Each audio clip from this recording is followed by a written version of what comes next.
Assalamualaikum warahmatullahi wabarakatuh teman-teman. Kali ini saya akan mengisahkan tentang cerita horor atau hantu horor, yaitu di mana ada yang namanya hantu blawong ya, atau setan blawong di Jawanya. Langsung saja kita ke kisahnya ya. Di malam itu ada seorang pemuda yang sedang menuju ke masjid. Sesudah di masjid, pemuda itu kita sebut saja ia adalah Dimas. Si Dimas itu ke masjid untuk latihan rebana atau latihan hadroh. Di saat itu sekitar jam setengah delapan. Di jam setengah delapan ia mulai latihan rebana terus sampai di jam setengah sembilan. Yaitu sudah merasakan bahwa dirinya itu katanya sudah merasakan keanehan di dalam hatinya.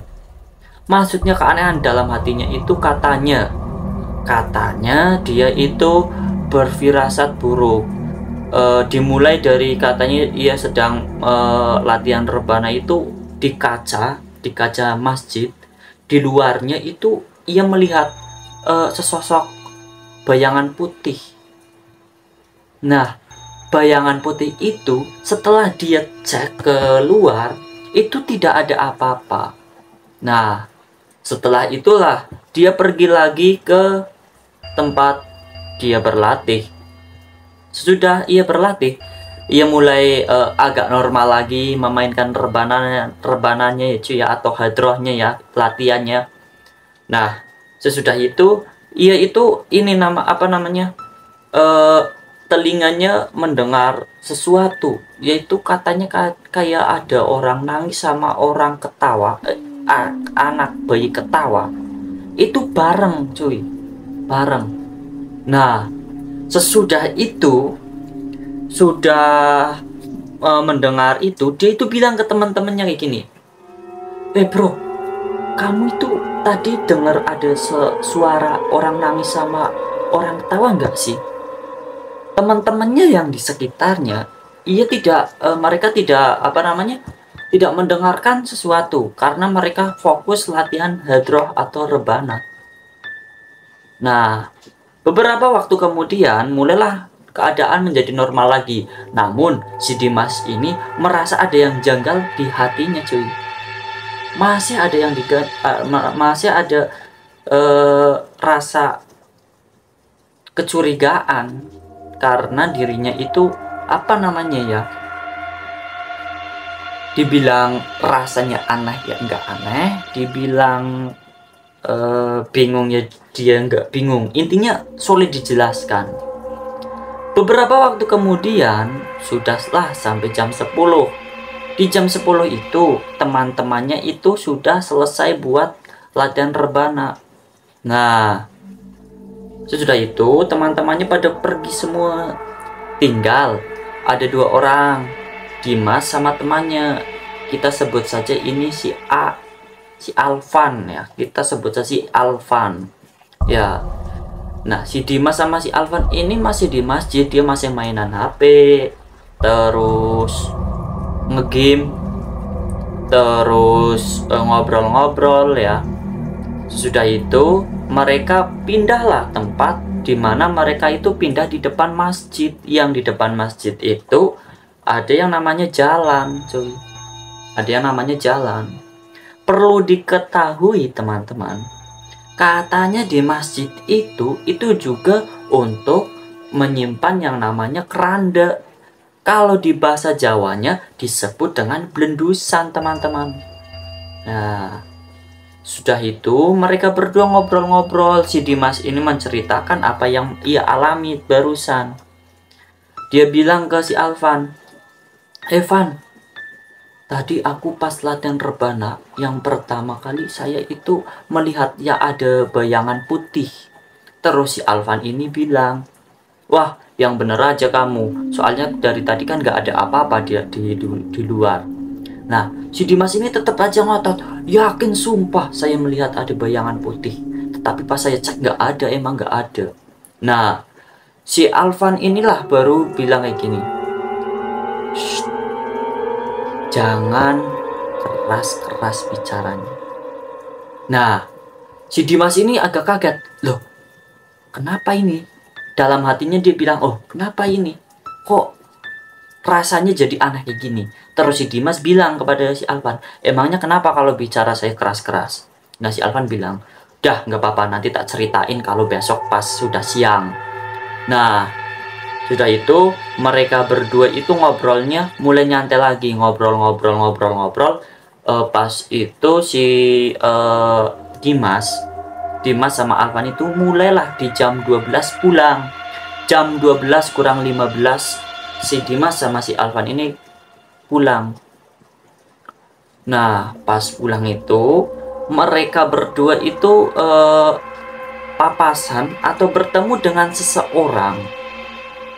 seseorang yang membawa motor. Si Dimas sama si Alvan ini kan jalan kaki. Nah mereka berdua ini melihat ada dua orang atau bertemu sama dua orang itu menghampirinya. Dia bilang, "Mas, tolong saya dong." Terus si Alvan bilang, "Ada apa, Pak?" Nah si bapak-bapak ini itu meminta tolong. Ia kan membawa catur. Saya tadi bawa catur dari rumah saya ke jalan ke sini, itu caturnya pada jatuh. Saya minta tolong buat ambilin dong, minta bantuannya buat cariin catur-catur yang tadinya sudah jatuh. Nah si Dimas ini langsung, oh oke, siap, nggak apa-apa, ayo Van kita cari. Nah si Alvan itu bilang ayo, tapi dia sambil berbisik sama si Dimas bilang kayak gini.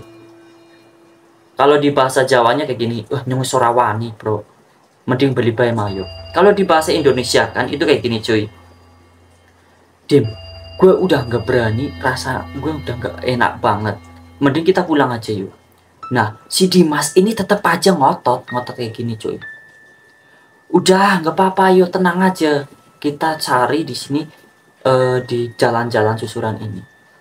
Nah berhubung di jalan tempat itu gelap, nggak ada lampu, terus itu ada tumbuhan yang namanya tumbuhan jagung yang udah tinggi-tinggi sama tuh pepohonan ketela. Jadi mereka itu menggunakan senternya menggunakan senter HP. Nah di saat itu si Alvan bilang, kalau saya ke arah sana saya nggak berani, kalau kamu berani apa enggak? Si Dimas itu bilang, oke kalau saya mah berani-berani aja, emang gak berani ada apa. Nah si Dimas bilang kayak gitu cuy. Terus mereka berdua ini membagi tugas. Si Alvan bagian di depan masjid, terus si Dimas bagian menyusuri jalan yang gelap tadi yang gak ada lampunya sama yang ada tumbuhan atau pepohonan jagung sama ketelanya cuy. Nah sesudah itu si Dimas mulai jalan. Terus di situ ada yang tiang listrik yang ada lampunya. Itu sorot lampunya itu mengarah ke dia, ke si Dimas. Namun si Dimas pas posisi saat itu sedang melihat ke bawah untuk mencari catur. Namun pas di saat itu si Dimas melihat bayangan seperti sesosok, katanya itu seperti kerbau. Yang terlihat itu katanya, yang di bayangan terlihat itu katanya itu ekornya lagi gerak-gerak ekornya cuy. Sesudah itu Dimas itu masih berpikir positif bahwasanya oh ini barangkali ada ranting atau pepohonan. Nah di saat itu si Dimas pelan-pelan sambil cari catur, dia menuju ke depan terus, jalan ke depan terus. Dia pas melihat ke depan, dia melihat sesosok seperti kerbau. Pas itu dia itu belum melihat mukanya atau wajahnya, dia baru melihat badannya. Kaget dia, langsung shock. Sudah itu dia itu lihat matanya, katanya itu matanya bersinar merah cuy. Tuh, bersinar merah. Nah sudah itu si Dimas balik arah, pas mau pulang atau mau lari, dia katanya udah nggak bisa gerak cuy. Udah nggak bisa gerak, udah diem aja, udah diem mau bicara nggak bisa, mau gerak nggak bisa. Terus yang namanya bulu rambut itu katanya sudah terasa berdiri semua cuy, udah merinding banget. Pas itu dia itu udah berniatan untuk bersuara atau untuk meminta tolong ke teman-temannya, namun dia tidak bisa berbicara. Di saat itu dia mulai bisa bergerak, dia langsung lari. Pas lari kakinya nendang batu. Sudah nendang batu, si Dimas ini langsung jatuh di depan masjid. Nah, pas di depan masjid si Dimas ini ya cuy ya, si Dimas ini itu belum bisa bicara saking shocknya itu tuh cuy. Dia itu telinganya dengar keranda itu kayak seperti diangkat, katanya krek kayak gitu cuy katanya. Sesudah itu dia langsung mulai merinding kan, dia nggak bisa gerak lagi cuy di depan masjid itu loh cuy. Dalam hatinya dia baca ayat-ayat Al-Quran yang dia bisa ya. Tak lama kemudian ada orang datang, guru ngajinya datang, tiba-tiba bilang, kamu kenapa? Si Dimas itu nggak bisa bicara, kayak gitu katanya. Pas sudah itu guru ngajinya megang pundaknya, langsung dia bisa berdiri, terus dia bisa ngomong.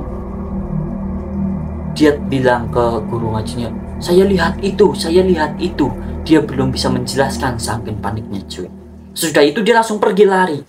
Temannya yang tadi itu udah di depan. Dia bilang, si Alvan, "Loh Dim, kenapa kamu lari-lari?" Si Dimas bilang, jelasinnya nanti.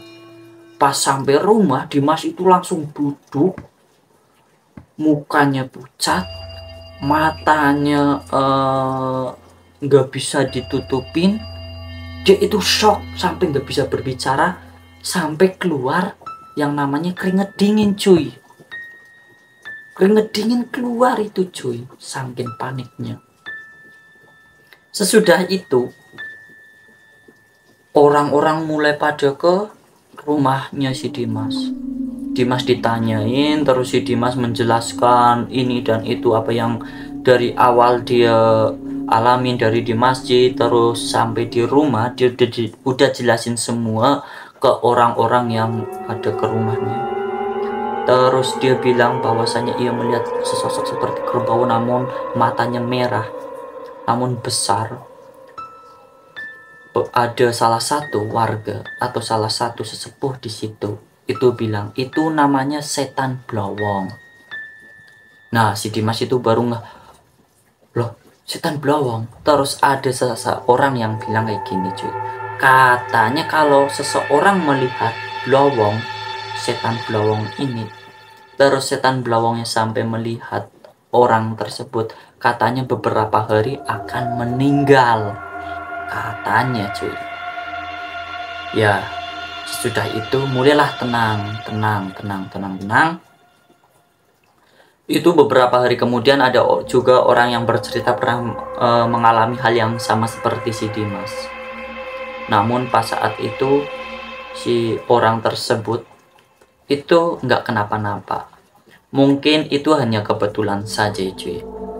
Masalah kematian, masalah nyawa, masalah umur itu urusannya yang sama di atas. Mungkin hanya itu cerita dari saya. Jangan lupa like, komen, dan subscribe cuy. Terima kasih dari saya akhiri. Billahi taufik wal hidayah. Akhirul kata, wassalamualaikum warahmatullahi wabarakatuh. Jangan lupa saksikan terus channel saya ini. Terima kasih.